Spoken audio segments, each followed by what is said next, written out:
Welcome to Real Estate Radio Live, an informative and engaging podcast discussing everything you need to know about the world of real estate. Your host, Joe Cucchiara, provides you with insight and guidance on how to buy, sell, finance, and invest in real estate. He also offers real estate tax management strategies, new construction advice, home improvement tips, and much, much more. And now, to guide you around the world of real estate, here's your host and Real Estate Radio Live team leader, Joe Cucchiara. You hear me, Jack? Yeah, I can hear you now. There you go. Okay, so you know what I realized? I'm on my laptop and I have this set up in my office with a whole new sound system things. I have to make adjustments if I go. Let me see if I get this back. Yeah, you're totally wired and you're ready for 2025. Some reason it's not allowing my video, but that's okay. You're ready for the next 4 years of Donald Trump. I am. Interesting times, huh? And the LA fires, wow, huh? Man. I have to tell you, there's a number of lawyers that have written into group Facebook and LinkedIn saying that their property got totally destroyed because that's a big enclave for fairly wealthy people in Pacific Palisades. Yeah, you wonder too, of course, it's getting political right away with, was it kept up? Was there enough money? Was there water? All that stuff, right? You don't know what to believe half the time. So, well, this could make or break Gavin Newsom depending on how he responds to this, because I'll tell you, the world is going to look at this and say, if Gavin Newsom can't take care of Los Angeles, Gavin Newsom can't take care of the United States. So he's on the hot seat right now. Yeah, no, I think you're right. And more than ever, people are really tired of, there's so much transparency now with, all the online and AI, and there's so much transparency. People are really getting a little bit tired of a lot of this. So you're right. This could make or break them. I think you're right. Yeah, Gavin Newsom probably had a chance to run for president in lieu of the vice president. Right. And I think he made the decision that it was just too risky. I think he made the decision that having 100 days was just not enough time to make it worthwhile for him to take that shot. Right. He could have taken the shot. I suppose it would have been probably an interesting comparison because he does kind of have the look of JFK. He does have kind of more of the look of a president than, say, you might say Kamala Harris does, just from a historical point of view. Right. It might have been a closer race, actually. It's kind of an interesting question, right? Yeah, no, I think to look back at it, after it's said and done, it doesn't surprise me. I think people finally woke up. It's actually amazing to me when someone held positions like that, and especially in the legal background, that she had a hard time even articulating anything in public. It's interesting, huh? Well, she wasn't someone that was always out there. I don't think she was always out there as a vice president. She was kind of pretty laid back, laid back in general. So they're saying it's day 5. I'll put this on the screen because this really is the latest news that we have about this fire. They say it's day 5. I didn't realize that we're into day 5 of this fire. That's what they're saying. And they're saying that it's put this on the screen, 38,000 acres. Of course, I went to UCLA Law School, and I remember these neighborhoods were considered very, very glamorous neighborhoods. Right. And no one ever thought that they were ever subject to any risk of fire. They were more subject to landslides and flooding, frankly, than fires. Right. I assume you could see this. Pacific Palisades. Wow. I can. Yeah, it's amazing. You can see this on the screen. Yeah. There's some good points being made about this where these areas are decimated down to nothing. So you're going to have some people that are going to, no matter what, they're going to refuse to rebuild. And then, with the city, I read a thing on, getting permits and stuff. Even in a perfect world without all this, it took a couple of years to get permits for some of these people. And Bill Maher used to come on his show every Friday night complaining about trying to get a permit for is that right? some sort of solar system or something for a shed. and he couldn't get Los Angeles County to give him the permit for years. He used to have a day count about it. That's crazy. Wow. Yeah, I don't know. And then, of course, the other thing this is going to do now is temporarily, it's going to make property values go up even more in the surrounding areas, right? Or the opposite, depending on what. Oh, you think the opposite, maybe? Because people are afraid to maybe settle down there now, moving, huh? I mean, we have a rental property in Orange County, and we're like, has that property effectively taken a risk, a shift, a risk shift to the negative? Oh. Because A, the price of insurance is probably going to double or triple. Yeah. B, probably there are a lot of people going to question, obviously, look, we can look at Santa Rosa just a few years ago. Right. And a lot of that got rebuilt pretty quickly, right? And there are a lot of people that said, no, it probably won't get rebuilt, right? Yeah. So, but that's a different, I would guess, though, because of the kind of the picturesque, unique landscape and of that, for instance, if you take that Pacific Palisades area, that very rolling hills, trees, beautiful landscaping, that's wiped out now. Yeah. I mean, 40, 50 years of beautiful natural growth, you're just not going to get that back in a couple of years. No, you can't buy that. You can't buy that. You can't buy that kind of landscaping that's existed for decades. You can't buy that. No. I guess Paris Hilton and Billy Crystal both lost their houses, according to this report. It is amazing. What does it say now? Twice the size of Manhattan has burnt, something like that, something crazy. I mean, yeah, I don't know. And it's only, how much contained? Does it say what we're up to date, day 5? I don't know. Yeah, I didn't see anything that said it was contained. It sounded as though the wind shifted and a bunch of worry was happening that there was going to even be a larger blaze. Wow. I don't know. Of course, Disneyland probably has to close. It says a bunch of places closed. You got to wonder what the overall real tab is. It's a pretty big number, I would guess. Then you mentioned it a few minutes ago, and I've already seen this in my business. Homeowners insurance is outlandish right now, and this is going to get only worse.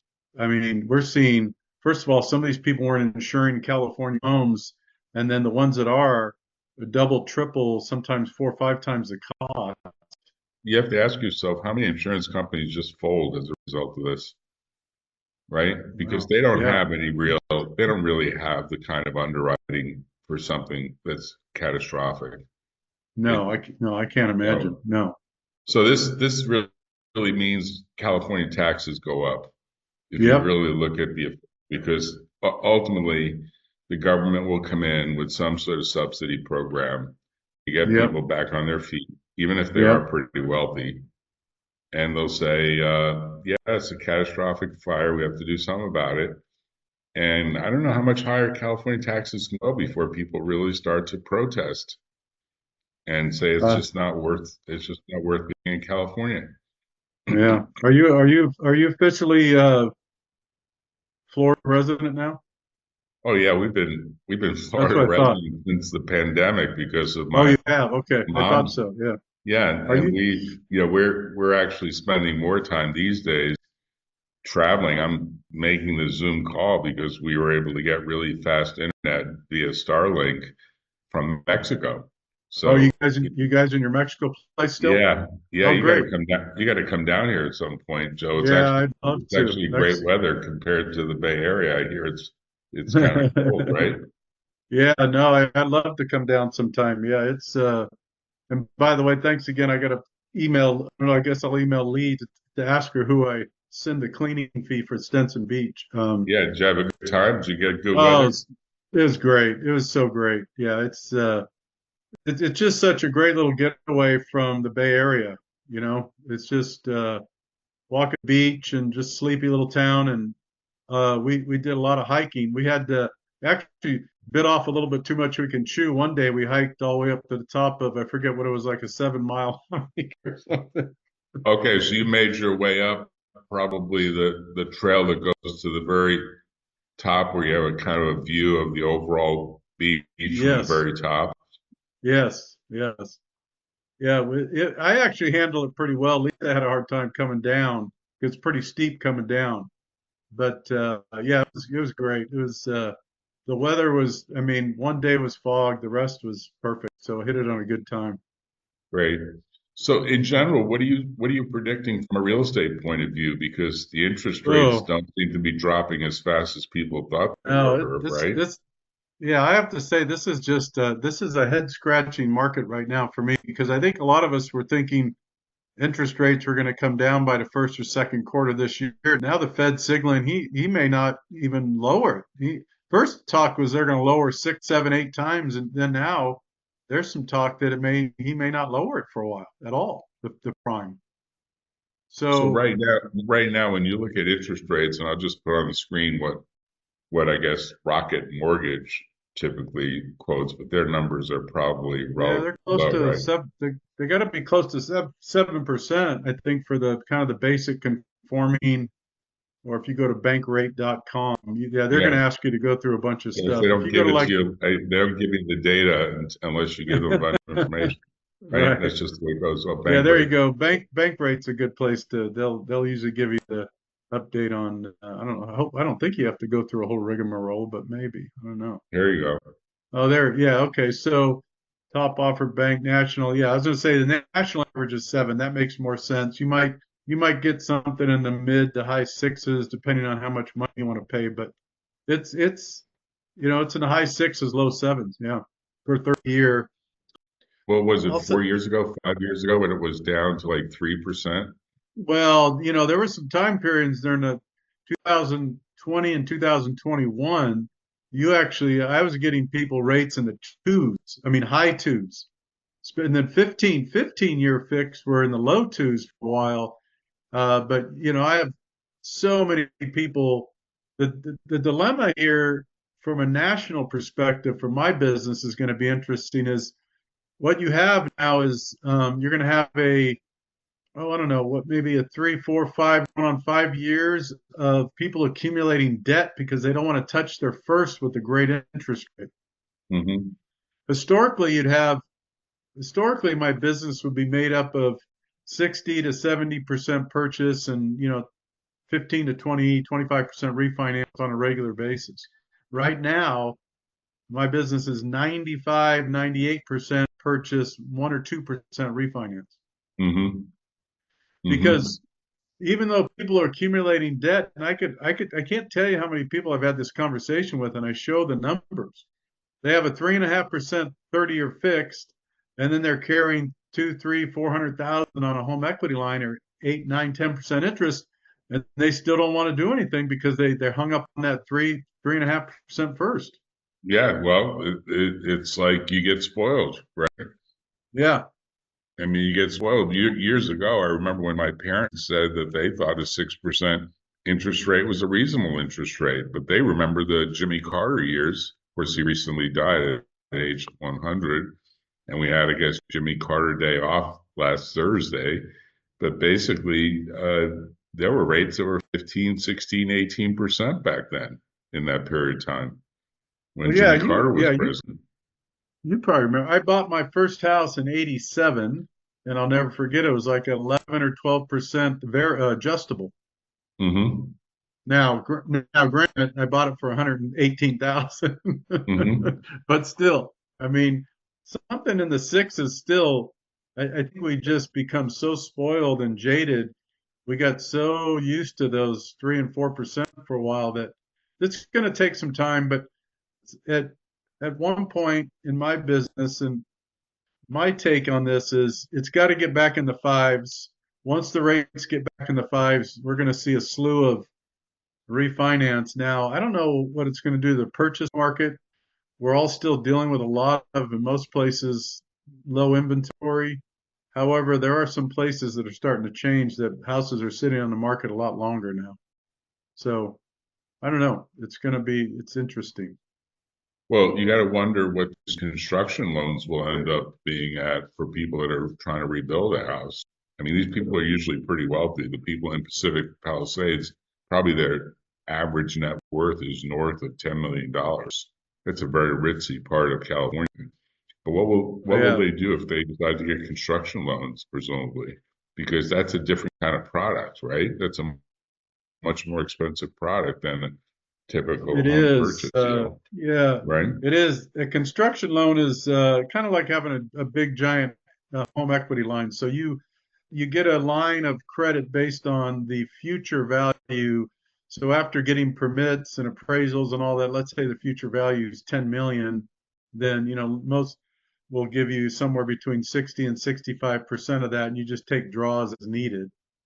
But that's a ritzy area. I don't know. I mean, I saw an interesting, another interesting, which you brought it up with Bill Maher, but there's a lot of talk that, that area is probably just as liberal, if not more liberal, as Bay Area. And there was a lot of talk saying that you're going to see maybe some of these super progressive liberal people start going the other direction when they find out how it affects them. Right. All these regulations, it's going to take a year to get permits, and then all of a sudden, it even affects the rich. Yeah, they'll say, God, we wish that Elon Musk didn't move and that he'd still lived in Southern California and he could bring the Department of Governmental Efficiency down to LA County and force LA County to cut red tape, right? It's an interesting. Have you ever seen anything like this in a potential presidency with Trump bringing this kind of people in? It's kind of interesting how it'll play out, huh? Well, it represents this view that exists among people like Elon Musk and Peter Thiel and others that AI can cut a lot of government bureaucracy, cut a lot of corporate bureaucracy. Yeah. I mean, effectively what it does is it says a lot of people that push paper really don't add any value. And if you put a computer system in that has even a mild form of AI that works, it can make decisions and make more accurate decisions. I mean, the best analogy is if you put a computer into a blackjack game in Las Vegas to play blackjack, if it could visually identify the cards, which it can, and it could play a seat at blackjack, it would do far better than most human players at blackjack because it knows all the rules inside out and it knows all the statistics inside out. And it probably could even do some card counting along the way because it's that sophisticated, right? Wow. So imagine that you put AI into some of these governmental permit things where it's just check the box stuff, right? It's just a checklist kind of thing. And ultimately, maybe the burden is going to be more on the inspectors that go to inspect the work rather than all the people that are sitting behind a computer at their office in downtown Los Angeles. Yeah, amazing. Do you still have your building in Palo Alto? Are you leasing that or sell it or? Yeah, no, the building is there. We have an office there. We have a venture capital firm upstairs. All right. There's a lot of I think renewed activity. Talk about Northern California versus Southern California. There's a lot of renewed activity dealing with the number of startups that are doing AI kinds of things. Oh, I see. Okay. In Northern California. And so almost every startup is hooked into some sort of AI-based venture in which they are taking a lot of people out of even the startup. Like the startups don't need to be 5 people anymore. They don't even need to be 3 people. Often it's just a couple of guys or a couple of gals or a guy and a gal. Can't even say that anymore. It could be a non-binary person or 2 non-binary people, right? and they are brainstorming stuff that I used to think would take 10 or 15 or 20 people to do, and they're doing it with a couple of people. Amazing. I mean, I spent some time over the last week with a couple of people that are working on a whole new innovation that may change an entire way in which events occur. And they're probably doing the work of 20 people, these two people, essentially one on hardware and one on software. And they may change a structural aspect of business in a way that, like, anyone looking at it would say, that's got to be 10, 20, 30 people doing that project. And they don't need to be that many people, which means they don't need venture capital at the front end. They don't need offices. They don't need all of this project management. They do it between themselves. It's just, Joe, it's a radical change from the way we have thought of it. I mean, you did a startup that you did on a very lean basis, so you understand this. But I'm telling you, it is now on steroids. What's happening in the startup world, happening on steroids with just a couple of people with an idea, with good skills or great skills in using various AI tools, and they're building this stuff rapidly, and they're creating wealth. I mean, they when they go out for money, they go out for maybe $1 million. They're already at maybe a $40-50 million valuation when they get their first million. They don't have to give up more than 4 or 5% of the company. So this is really changing the landscape. Wow. Oh, wow. It's changing the landscape in a way that's like we haven't yet fully appreciated it, but I'm sure the VCs, they're studying it and are trying to understand what that will mean, because it means the price of money or the stake that they get in the startup is minuscule compared to when they're used to getting 20, 30, 40% of the business at the front end.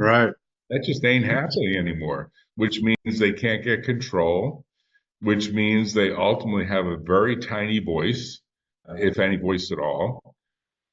And it's, you have to like imagine over the next 10 years, this is only going to amplify further. And it does change a lot of things. I mean, it will change a lot of ways in which various aspects of the ecosystem have to adapt and adjust. Don't you even think? We'll see what. This is really interesting. And then we haven't even seen the evolution of blockchain. So then I wonder, like, I know this, you could probably see this, but can you see I mean, these startup companies being in a blockchain, let's just call it blockchain format or something, where they just have their stuff posted somewhere and VCs go in and they usually pick and choose who wants to work with who. I know that sounds a little crazy, but I'm not even sure. Joe, the ultimate kind of 22nd century version of this, which is obviously still 70, 75 years away. Yeah. But let's call it the accelerated second half of the 21st century, which is only 25 years away, is there's an actual view that the organization itself is run by a machine. They're calling this a decentralized autonomous organization, a DAO. And what DAO stands for, that three-letter acronym stands for, is the governance of the corporation is not through a board of directors. It's through the way in which the blockchain operates the business. So conceptually, if you look at, let's take a business like, for example, Uber. Okay. 90% of the decisions that are made by Uber as a corporation are all made by a computer.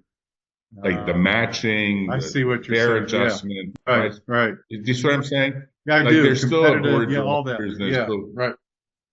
But take that 10% and start gnawing away at, well, what decisions are being made that are that important that can't be put in the computer in some fashion? I mean, there are decisions, but 90% going in, 91%, 92%, 93% are all baked in to the existing set of computer operations. If you get that to 100%, you just don't need people anymore. It's essentially the business is being operated by a computer and a team of data scientists and computer scientists who are looking at how to improve that system over time.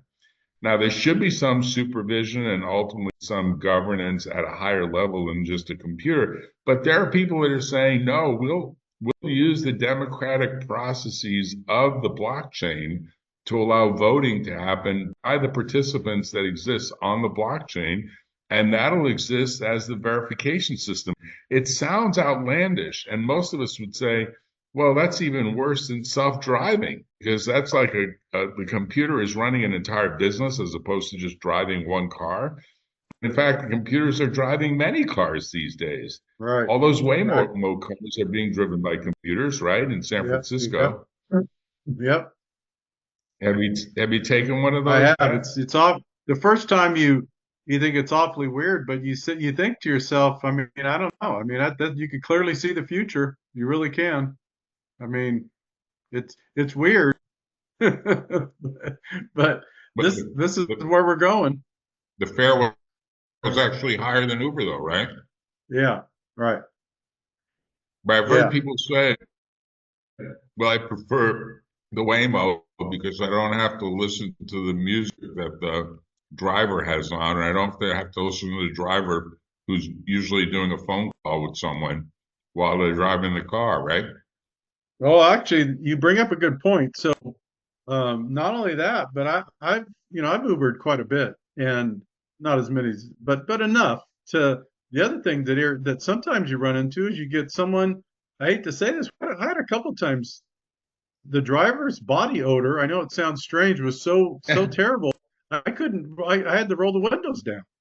Oh yeah, no. I mean, there are drivers that clearly don't care what the state of their car is. I mean, they really are supposed to have like a super clean car, but there are definitely drivers that don't necessarily care, and they treat it like it's my car, I can do whatever I want, right?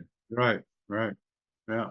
It's interesting. So in general, it sounds like we're waiting on seeing interest rates dropping. You're hoping they get to 5%. Whether that happens or not in the first half sounds questionable, right?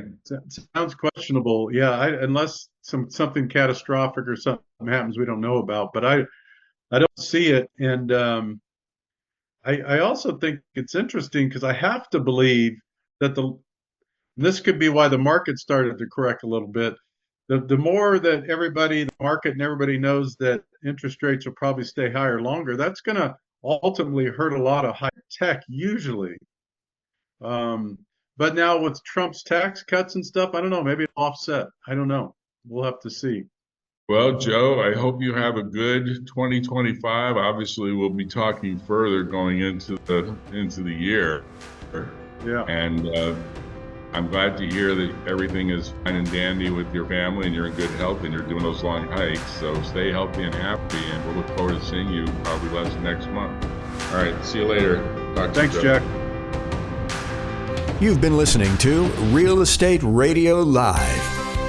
For more information on today's program, visit 𝗟𝗡𝗩𝗚live.com. That's 𝗟ERadiolive.com. Subscribe to our podcast. Discover more at 𝗟ERadiolive.com.